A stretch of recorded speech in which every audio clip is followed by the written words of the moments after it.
दोस्तों आज मैं आपसे बात करने वाला हूं उन खास क्रिएचर्स के बारे में जिनके अस्तित्व के बारे में हमारी माइथोलॉजी में तो भरोसा किया जाता है, लेकिन हमारा आज का मॉडर्न साइंस इन क्रिएचर्स के अस्तित्व को मानने से इनकार कर देता है।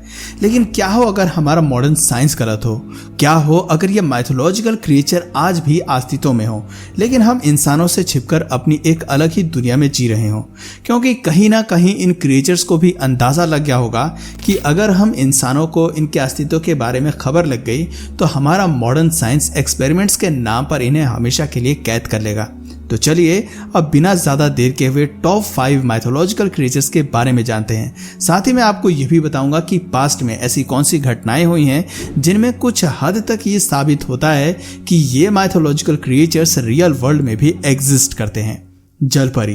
दोस्तों जलपरी के बारे में माना जाता है कि ये आधी इंसान और आधी मछली होती हैं जो समुद्र की गहराइयों में हम इंसानों से छिप कर रहती हैं। लेकिन क्या आप जानते हैं कि अफ्रीकी कैरेबियन धर्म सेंटेरिया में जलपरी को महासागर की देवी माना जाता है। इसके साथ ही हमारे हिंदू धर्म में भी भगवान विष्णु का मत्स्य अवतार जलपरी जैसे जीवों के अस्तित्व को सपोर्ट करता है। इसके अलावा रामायण के कंबोडियन और थाई वर्जन में भी एक सुनहरी जलपरी का जिक्र किया जाता है जो रावण की बेटी थी और उसने लॉर्ड हनुमान को राम सेतु बनाने से रोकने का ट्राई किया था। वहीं बात अगर जलपरी के रियल लाइफ एग्जिस्टेंस की करें तो दूसरी शताब्दी में गॉल के बीचेस पर बहुत सी जलपरी की लाशें पाई गई थी, जिसके बारे में गॉल के गवर्नर ने सम्राट ऑगस्टस को एक लेटर भी लिखा था। जिसके बाद 18वीं शताब्दी में दुनिया के सबसे खतरनाक डाकुओं में से एक ब्लैक बियर्ड ने अपनी लॉग बुक में जलपरियों का जिक्र किया था। उसने अपनी लॉग बुक में कुछ वाटर एरियाज को मार्क किया था जहां उसके अकॉर्डिंग बिल्कुल भी जाना सही नहीं है, क्योंकि उसके अकॉर्डिंग वो एरियाज जल परियों के थे। जिसके बाद साल 1493 में मशहूर एक्सप्लोरर कोलंबस ने भी हिस्पैनियोला के तट पर 3 जलपरियों को देखने का जिक्र किया था और इस तरह से साल दर साल जलपरियों को देखने के कई किस्से सामने आए। लेकिन इन सब में से सबसे रीसेंट किस्सा साल 2012 जिम्बाब्वे का है, जब कुछ वर्कर्स डैम में वाटर पंप इंस्टॉल कर रहे थे, लेकिन तभी उन्हें पता लगता है कि पंप ब्लॉक हो चुका है। जिसके बाद जब कुछ वर्कर्स उस पंप को देखने के लिए पानी के अंदर जाते हैं तो वहां उनके होश उड़ जाते हैं, क्योंकि उनके सामने एक जलपरी थी जिसके वजह से वाटर पंप ब्लॉक हो गया था। वर्कर्स डर की वजह से तुरंत पानी से बाहर निकल जाते हैं, दोबारा वहां काम करने से इनकार करके वहां से भाग जाते हैं। अब दोस्तों आप खुद ही कमेंट्स में बताइए कि जब इतने सारे जलपरियों के देखने के किस्से सामने आए हैं तो क्या अब भी ये कहना सही होगा कि जलपरी बस एक कल्पना है? वेल, इसका फैसला मैं आप पर छोड़ता हूं। एंड अब हम अगले माइथोलॉजिकल क्रीचर की तरफ बढ़ते हैं। इच्छाधारी सांप। दोस्तों हिंदू पौराणिक कथाओं की माने तो इच्छाधारी सांप कोबरा स्पीशीज के सांपों की एक ऐसी सब स्पीशीज होती है जिनके अंदर ये खूबी होती है कि अगर वो 100 साल तक जिंदा रह गए तो फिर उन्हें रूप बदलने की शक्ति हासिल हो जाएगी। जिसके बाद ये सांप इतने ज्यादा पावरफुल हो जाते हैं कि ये सैकड़ों सालों तक जिंदा रह सकते हैं। इसके अलावा इच्छाधारी सांपों से जुड़ी एक और किंवदंती ये भी है कि जिस तरह से हम इंसानों में ज्ञान हासिल करने वाले सिद्ध संत होते हैं, ठीक वैसे ही नागों में भी कुछ ऐसे नाग होते हैं जो सिद्ध नाग होते हैं और इन नागों के अंदर ये क्षमता होती है कि ये अपना रूप बदल सकें।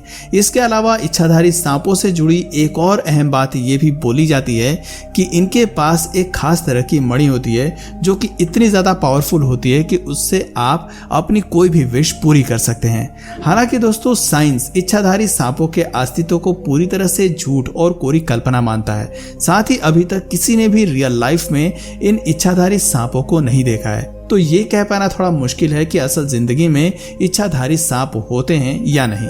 हालांकि ये भी पॉसिबिलिटी हो कि आज के समय में भी ये इच्छाधारी सांप हम इंसानों के बीच रूप बदल कर रह रहे हों। वैसे इस बारे में आपका क्या कहना है नीचे कमेंट में जरूर बताइएगा। हिम मानव। दोस्तों हिम मानव एक ऐसा माइथोलॉजिकल क्रिएचर है जिसके बारे में इंटरनेट पर सबसे ज्यादा चर्चा होती है एंड आप में से कुछ लोग इसे यति के नाम से भी पहचानते होंगे।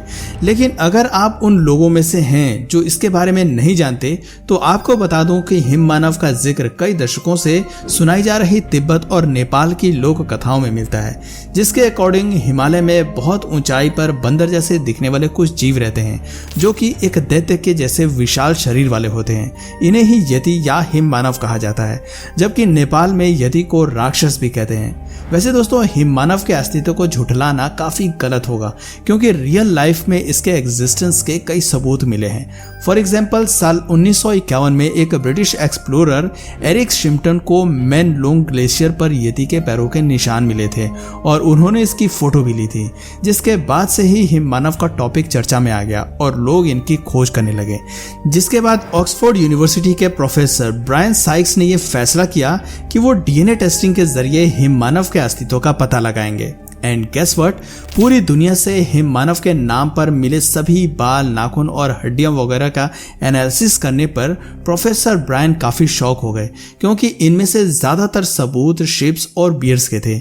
लेकिन इनमें से एक डीएनए सीक्वेंस ऐसा था जो अभी तक धरती पर पाए गए किसी भी एनिमल के डीएनए से एग्जैक्ट मैच नहीं हो रहा था।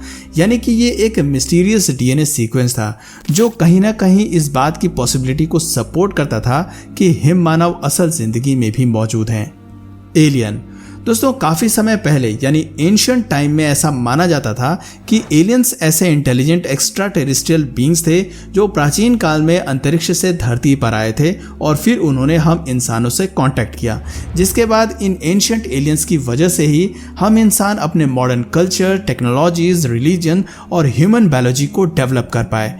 यानी कि अंतरिक्ष से आए एलियंस ने हम इंसानों को काफी कुछ सिखाया, जिससे कि हमारा विकास हुआ।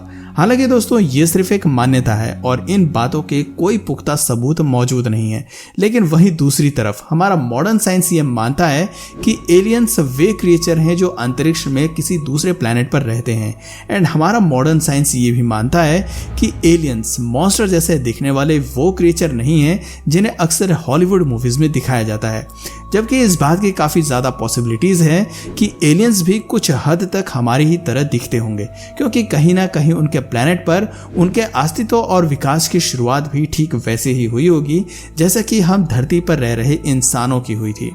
लेकिन दोस्तों वहीं अगर आप Nazca lines, Machu Picchu, pyramids of Giza, Puma Punku और टियोटिहुआकान जैसी साइट्स की एंशिएंट एडवांस टेक्नोलॉजी पर ध्यान दें तो कहीं ना कहीं आप ये भी सोचने पर मजबूर हो जाएंगे कि शायद प्राचीन समय में हमसे हाईली एडवांस एलियंस धरती पर आए थे और उन्होंने ही इन जगहों को अपने एडवांस टेक्नोलॉजी के हेल्प से डेवलप किया। यूनिकॉर्न्स दोस्तों, माइथोलॉजी के अकॉर्डिंग यूनिकॉर्न एक ऐसा खूबसूरत क्रिएचर है जो देखने में तो एक घोड़े या बकरी की तरह लगता है, लेकिन इसके सिर पर एक सींग निकली होती है। यूनिकॉर्न की तस्वीर आपको अर्ली मेसोपोटामियम आर्ट वर्क्स में देखने को मिलेगी, लेकिन हमारे इंडिया और चाइना में भी यूनिकॉर्न से जुड़े कुछ एंशिएंट मिथ्स फेमस हैं। दोस्तों यूनिकॉर्न का सबसे पहला जिक्र 400 BC में हिस्टोरियन टीसियस ने सिंगल हॉर्न्ड एनिमल नाम के एक ग्रीक लिटरेचर बुक में किया था। टीसियस ने बताया था कि उन्होंने एक भारतीय जंगली गधे को देखा था जिसका साइज घोड़े के बराबर था। उस एनिमल की बॉडी बिल्कुल सफेद थी, लेकिन उसका सिर पर्पल कलर का था, वहीं उसकी आंखों का रंग बिल्कुल नीला था। और इस एनिमल की सबसे खास बात ये थी कि इसके सिर पर एक लंबा सा काले रंग का सींग था। वहीं दोस्तों अगर हम मॉडर्न साइंस की बात करें तो हमारा मॉडर्न साइंस यूनिकॉर्न के अस्तित्व को पूरी तरह से गलत मानता है, जबकि दोस्तों ग्रेट ग्रीक फिलोसोफर एरिस्टोटल ने अपने समय में साइमीटर ऑरिक्स नाम की एक एंटीलोप स्पीशीज को यूनिकॉर्न का प्रोटोटाइप माना था, क्योंकि ये एंटीलोप्स दिखने में बिल्कुल यूनिकॉर्न्स की तरह लगते थे।